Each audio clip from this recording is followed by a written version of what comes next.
Hi, my name is Dr. Padilla. I'm a professor in computer science and psychology, and I have been a professor for over 5 years now. I've been doing a little mini series on how to get into graduate school, all the way from contacting professors to building your materials. Now I wanted to do a video about what happens after you accept your offer and you're actually going into graduate school. You are beginning the next chapter of your life, which is so exciting. Congratulations. In this video, I'm going to give you my 6 tips for success in PhD program after you've accepted your offer. My first tip is to build a strong foundation before you enter into the program. So you will have a little bit of time between now and when the program actually starts in September, and there's a few things that you can do to really build that strong foundation. Number 1 is to contact your advisor. I'm sure you're already in contact, but I encourage you to directly reach out to them and ask if they have recommendations of things that you should be doing to prepare. And when you start to make these connections, what I'd like you to do is to think about the communication style of that advisor. And the real goal is not to get a reading list per se, or have things that you need to do over the summer, but to build a rapport with your advisor, to learn the way that they like to communicate so you can match that communication style. Probably the most important thing for your success in a PhD program will be your relationship with your advisor. If that goes south, it's going to be very bad. So you want it to be a good relationship.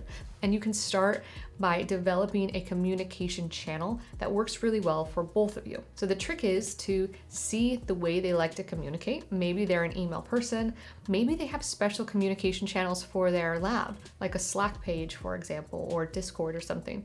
So you want to figure out how they like to communicate with you and match that communication style. Also, within building the strong foundation, another thing you'll want to do before you actually enter into the program is to begin to build the structures that will support you. Among the major things you need to do is to develop how you like to manage a timeline. So that could be that you have a calendar that you like to put information on. Maybe you have a time management system that you like to use. I would encourage you to do some searching and see what has worked for you in the past, what other people you know like to use, but you need to manage your schedule in a systematic way. So you can start over the summer developing that tool or system that works for you, and then you can begin on day 1 with that tool for managing your time and your schedule effectively. Now, the other major thing that you'll want to do before you actually begin the program is to understand the resources available to you. So this is, what are the resources in the lab? What are the resources at the university? What are clubs or areas of interest that you might be considering joining? So when you get there, you want to start setting up those items, not necessarily, while you're trying to get a hold of the classes and the research and all that other stuff. You want to have some of that already set up in terms of what you want to access in terms of resources.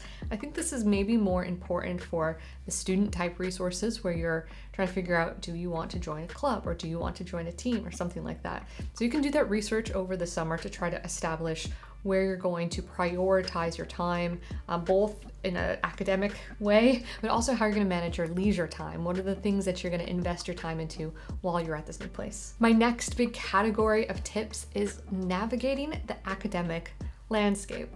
And this will be right when you start the PhD program. There's going to be all of these new things that are coming at you that you need to think strategically about navigating. One of the things I will say is that academia, like any other workplace, there's lots of different people and lots of different personalities. This will be in your lab and also in your department. So what I would encourage you to do is to, before making decisions and conclusions about that academic landscape, wait for a little bit. Wait and observe, because there will be some things that you are not privy to that have happened historically in that institution or lab, and you might accidentally come to an incorrect conclusion based on too little information from a few experiences. What I'm basically indicating is that there will be people who care deeply about something and you do not recognize that, you didn't know that coming in, or there might be something that's very controversial that you wouldn't think would be controversial. You won't know any of that, and it'll be different from department to department. So when you start in the program, I'd encourage you to do lots of listening and trying to understand all of the players and how everything works together, because you don't want to get in a situation where you're accidentally on the wrong side of a conflict and you just didn't know that would be a conflict.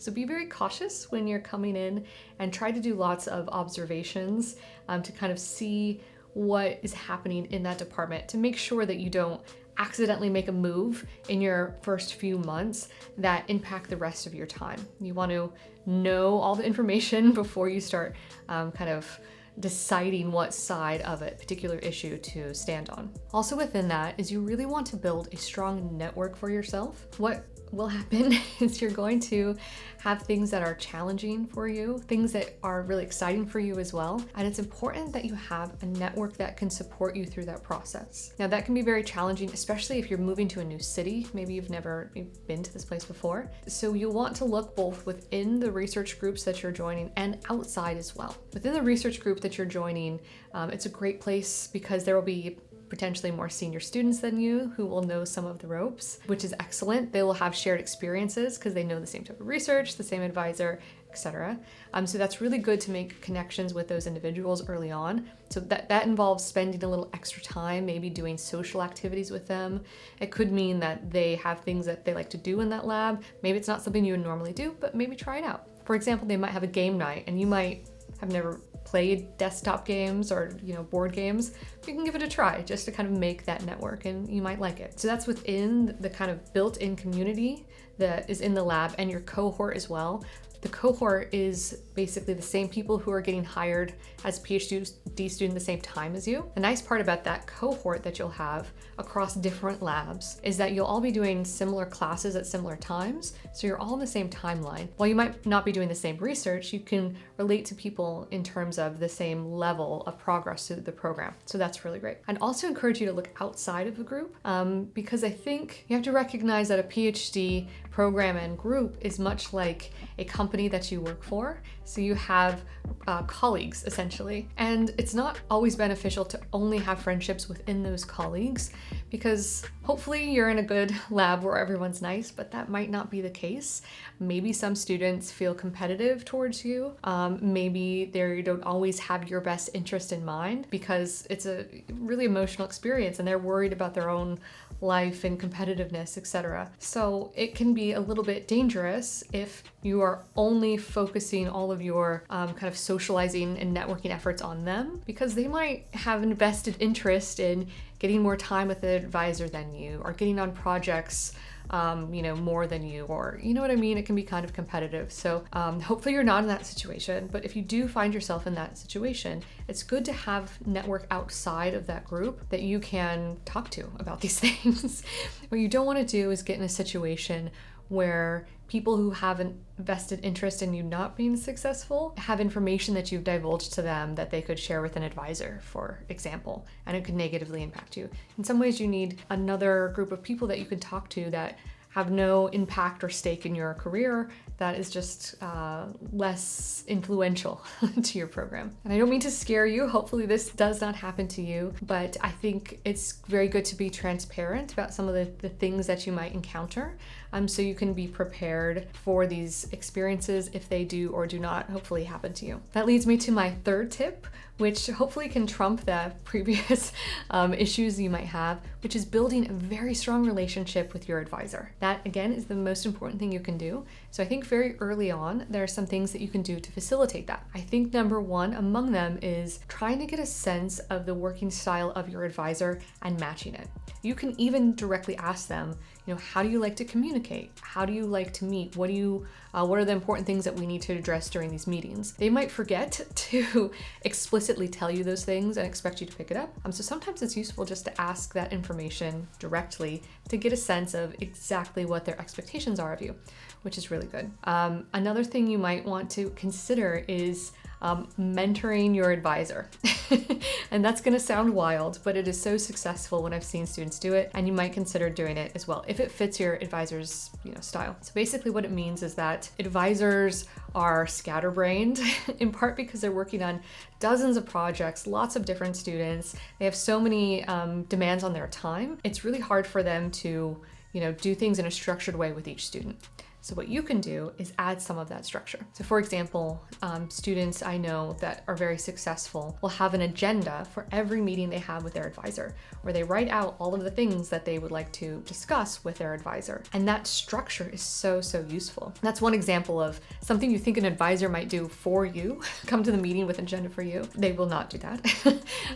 But if you have an agenda for the meeting, it's showing that you're prepared and that you're valuing their time. That is the most important thing, is your advisor will have a very small amount of time, so using it to the best of your ability is really going to show that you respect that relationship, and that's going to be taken very well. Another thing that works really well in terms of mentoring your advisor is when you do meet with them, remind them what the goals of the project are. It sounds wild, but they might have forgotten what you are working on because there's so many students they're working with doing so many different things. So not expecting them to have everything memorized, but at the beginning of a meeting say, okay, here's the general goals of the project. Here's what I was supposed to do last week. Here is what I've done, and here's the agenda for this meeting, okay? That is fantastic, and it will really show that you value that time. Now, within all of this, I wanna say there's different types of advisors, different types of styles. So in this process of building a strong relationship, you want to learn what they value. Some advisors want you to be in the lab or space from 9 to 5, and that is very important to them. I don't care, for example,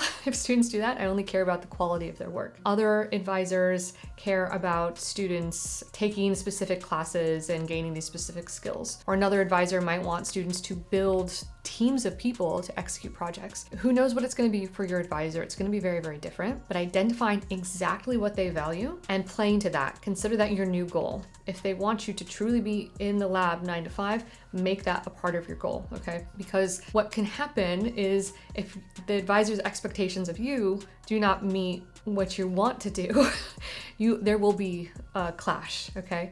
So you don't have to do kind of everything out there. You need to identify exactly what your advisor values and play to that. And your life will be so much easier, and you'll have a very strong relationship with your advisor moving forward. Okay, my fourth tip is preparing early. I think this thing happens with students where because there's more loose goals in academia, they don't get started on a project. And I'm here to tell you the starting bell has rung. The flag has lifted. It begins now, okay? So you can start doing research and all the things that you're expected to do now. No one will probably tell you, like, now you need to write the paper, now you need to do this. That is on you. So think about this as all your goals are beginning at this very moment, and start everything early. And what you can do essentially is make sure that you've allocated your time where you're beginning things like truly now. So for example, if you're in a field that does a great deal of writing, put a writing block on your schedule every single week. You might think, I don't have anything to write, but I guarantee you can find something to write. There's preparatory things that you can write for manuscript. There's all of these kind of details that you can flush out in writing. The starting line is now. I give you license to begin all of the things that you're interested in pursuing at this moment, and don't wait for someone to tell you to begin. My fifth tip for success is to apply for everything that you're qualified to apply for. There's gonna be lots of opportunities out there, and I think people often feel like they're not ready, they're not qualified, they might not be competitive. If you actually qualify, you're able to apply for everything. Every award, every presentation that you could do, every single opportunity, just go ahead and do it, apply for it. I don't know why some people just decide to not apply. Maybe it seems like too much work or something, but all of those opportunities are CV lines that will ultimately make you more and more prepared for your future life and goals. And there's no reason to not apply. If you don't apply, you're excluding yourself from that opportunity before you have even been evaluated. So please apply for every single opportunity available to you. Don't miss out. Don't think it's too much work. Just do it. Apply for everything. Okay, my sixth tip is to maximize your recovery time. What you will see is that there are these kind of ebbs and flows in the program, and when there is a downtime, you need to do activities that invigorate you, that you thrive from, that give you time to recover, recoup, relax to some degree, and you can start building those in from the initial beginning of your PhD program. This might be something like joining a sports league or join a recreational group. Those things will give you community, which is really important, like I've talked about, and also give you activities that you enjoy, that you get a lot of energy from. I think even if you're a person like me who loves research, even as a hobby, I think I would do it. I do need times where I could just step away and do something apart from that hard kind of intellectual activity. So I think that is really important to establish what that is in the new place you're going. It can be very scary moving to a new place, but trying to establish what is this activity that I'm going to do to recover and kind of recuperate from these big pushes. Doing that early in the beginning of your PhD program will help you for the long term. The trick is that you want to avoid burnout, and one of the strategies is from right when you begin, having a place that you can kind of escape the demands of academia, all of the complicated politics, etc., and just do something that is low stakes, that you love, that brings you lots of joy. That will truly help you have long-term success in your PhD program. I hope this was helpful. I think there's lots of other things, of course, that you could do to be successful. And the more you know yourself, the more you can enable yourself to do the things that make you uniquely successful. These tips that I've given you today are the ones I've seen other students be very successful in doing, and ones that I have used as well. So just think of it as a guideline. You should be very excited. Congratulations for getting into a PhD program. Like I've said in other videos, be sure to take a break, okay? And celebrate, of course. You had a big push getting into school, which is fantastic. Do take some time to kind of decompress before you begin this whole process. I gave you many, many things to do, but don't just dive right in, running on fumes. Take some time for yourself so you can get in a headspace where you can enact some of these steps that will make you very successful, but don't think of it as, I just got in and now there's all this other stuff to do. So take some time for yourself before you begin some of these activities, and that will help you begin your PhD really strong and really confident, and you will be very successful in your career. Thank you so much for watching this video. If you found this useful, definitely consider subscribing to this channel. I do regular videos on success in academia. You might find that interesting. Please like this video as well, and let me know if I should do similar topics in the future. Take care.